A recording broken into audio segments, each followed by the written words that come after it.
औज़ुबिल्लाहिमिनश्शैतानिर्रजीम बिस्मिल्लाहिर्रहमानिर्रहीम अस्सलामु अलैकुम वरहमतुल्लाहि वबरकातुहू। सूरह अनकबूत है मेरे सामने और सूरह अनकबूत को आज हम शुरू कर रहे हैं आयत नंबर 1 से। तारफ़ सूरत का कल गुज़र चुका और चीदा चीदा मज़ामीन जो सूरह अनकबूत में ज़िक्र हुए उसको भी कल ज़िक्र किया। आज सूरत को शुरू कर रहे हैं और सूरत अनकबूत हरूफ़ मुक़त्तियात से शुरू हो रही है और हरूफ़ मुक़त्तियात की वजाहत और तारफ़ हर सूरत के जिस सूरत में हरूफ़ मुक़त्तियात पाए गए, जिन हरूफ़ मुक़त्तियात से सूरत शुरू हुई, हर एक उस सूरत में डिटेल इनकी बयान कर दी गई। आज कुछ तारफ़ मैं फिर कर देती हूँ। मुक़त्ते का मतलब टुकड़ा और पीस, और हरूफ़ को मुक़त्तियात इसलिए कहा जाता है, मुक़त्तियात मुक़त्ते की जमा, मुक़त्तियात इसलिए कहा जाता है कि ये सूरत से अलहदा लिखे जाते हैं। सूरत के शुरू में इन्हें एक आयत तस्वर किया जाता है। और दूसरी बात इनकी ये है कि मुक़त्तियात का कि इनको लिखने में तो जोड़ के लिखा जाता है, लेकिन पढ़ने में इनको अलहदा अलहदा यानी पीस पीस करके पढ़ा जाता है। जैसे सूरत शुरू हो रही है अलिफ लाम मीम से, और लिखने में अलिफ लाम मीम को जोड़ा गया है, पढ़ने में अलहदा अलहदा पढ़े जाएंगे। इनका मतलब और मानी हमें नहीं आता, ये अल्लाह और रसूल के दरमियान रमज़ है और इन पर ईमान लाना ज़रूरी है कि ये जो भी है अल्लाह की तरफ से हक़ और सच है। और अगर कोई समझता है कि किसी को इसका तर्जुमा आता है तो वो उसकी गलतफहमी है। सो इन हरूफ़ को तर्जुमे की सूरत में भी अलग अलग इसी तरह अलिफ लाम मीम ही लिखा जा सकता है। अलिफ लाम मीम हरूफ़ मुक़त्तियात के बाद सूरत को शुरू किया गया। अहसिबन नास अन युत्रकू अन यक़ूलूना आमन्ना वहुम ला युफ्तनून। मोमिनों की आजमाइश का ज़िक्र हुआ है, मोमिनीन की आजमाइश का ज़िक्र हुआ है। और मोमिनीन को आजमाइश का ज़िक्र करते हुए अल्लाह तबारक व तआला ने फरमाया कि क्या इंसान समझता है कि वो ज़ुबान से कह देगा, मुँह से कह देगा कि वो ईमान लाया तो उसकी बात को मान लिया जाएगा? ऐसा हरगिज़ नहीं है, बल्कि ईमान, उसके ईमान को मानने के लिए उसको आजमाइश में डाला जाएगा। यहाँ अल्फाज ज़िक्र हुए कि अल्लाह तबारक व तआला ने फरमाया कि क्या इंसान ये समझता है कि वह ज़ुबान से ईमान लाया कह दिया उसने तो उसको आजमाइश के बगैर छोड़ दिया जाएगा? ऐसा मुमकिन नहीं है। ईमान लाने के लिए, ईमान के बाद उसको आजमाइश से गुज़रना, मोमिन होने के लिए ईमान लाना, अल्फाज कहने के बाद, अक़ीदा ईमान का इजहार करने के बाद, अक़ीदा ईमान पर यकीन और कामिल को साबित करने के लिए उसको आजमाइश से गुज़रना पड़ता है। अगर कोई शख्स आजमाइश पर पूरा उतर जाता है तो वो मुकम्मल मोमिन कहलाता है, कामिल मोमिन कहलाता है। लेकिन अगर कोई शख्स आजमाइश पे पूरा नहीं उतरता तो वो कामिल मोमिन नहीं कहलाता। बिल्कुल ही कोई शख्स आजमाइश से पर किसी हद तक भी नहीं उतरता तो वो फिर मोमिन कहलाने का हकदार ही नहीं है। लेकिन जो शख्स किसी हद तक आजमाइश पे पूरा उतर जाता है, मुकम्मल तौर पे नहीं उतर सकता, तो वो भी मोमिन तो कहलाएगा लेकिन कामिल मोमिन नहीं कहलाएगा। अब जो शराइत है ईमान की वो ज़िक्र हो जाए कि किस सूरत में हम कह सकते हैं, किन चीज़ों पर किस तरह ईमान लाने को ईमान कहा जाता है, अक़ीदा ईमान किसको कहते हैं। आमनतु बिल्लाहि सुम्मा इस्तक़म, कह दो कि मैं ईमान लाया और फिर उस पर कायम रहो। और इसका मतलब ये कि ईमान लाने के बाद ईमान पर कायम रहना भी ज़रूरी है।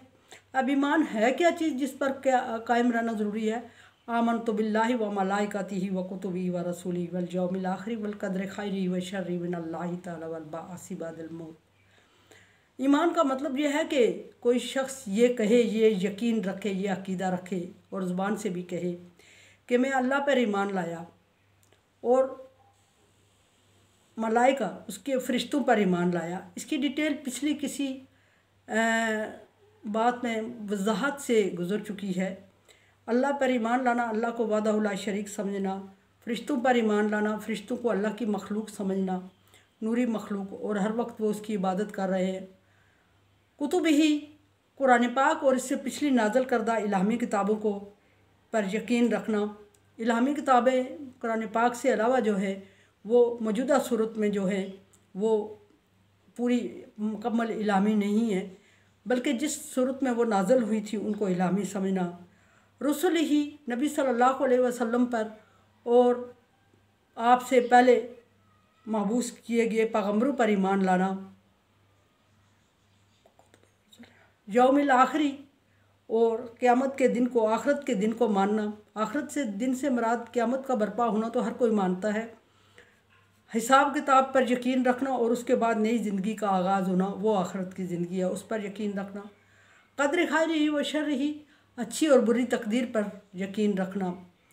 किसी हद तक सोच विचार का हक़ है इंसान को, मुकम्मल तौर पर तकदीर पर सोच विचार का हक़ भी नहीं होता।